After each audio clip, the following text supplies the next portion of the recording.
তো দেখতে পাচ্ছেন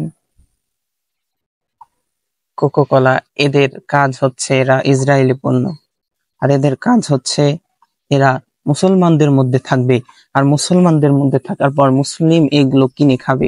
খাওয়ার পর এই যে যে টাকাগুলো তারা উপার্জন করবে এখান থেকে, এই টাকা নিয়ে তারা কি করবে, ইসরায়েলে এই টাকাগুলো যাবে। যাওয়ার পর তারা দেখেন বর্তমান সময় আমরা দেখতে পাচ্ছি যে তারা গাজার মুসলিমদের উপরে, গাজার মুসলমানের উপর তারা কি অত্যাচার চালাচ্ছে, কি অনাবিচারে তারা মানুষকে হত্যা করছে, এমনকি বাচ্চাদেরকে হত্যা করেছে। আমরা কিছুদিন আগেও দেখেছি বড় বড় তারা হাসপাতালগুলোতে তারা আক্রমণ করেছে, যা একটা নেক্কারজনক, নিকৃষ্ট, ঘৃণিত কাজ।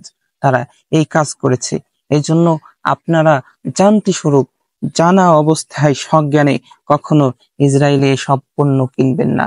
দেখতে পাচ্ছেন ছবিটা যদিও সুন্দর দেখা যাচ্ছে, এই জন্য আপনারা চেষ্টা করবেন এদেরকে এইভাবে বয়কট করার, এদেরকে যদি কেউ সাপোর্ট করে তাদেরকেও বয়কট করার। কারণ এই মুসলিমদেরকে, মুসলিমরা তো একটা দেহের ন্যায়, আর মুসলমান তো একটা দেহের মতো। একখানে মুসলমান আক্রান্ত হলে অন্য জায়গার মুসলমান আক্রান্ত হবে।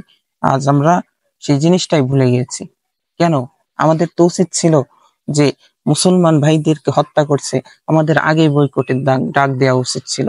তো এখন বর্তমান যেহেতু এই ইস্যুটা আসছে, এই জন্য এখান থেকে আমরা সবাই নিয়ত করব, আর এই ইসরায়েলি কোনো পণ্য আমরা ব্যবহার করব না, কিনবো না।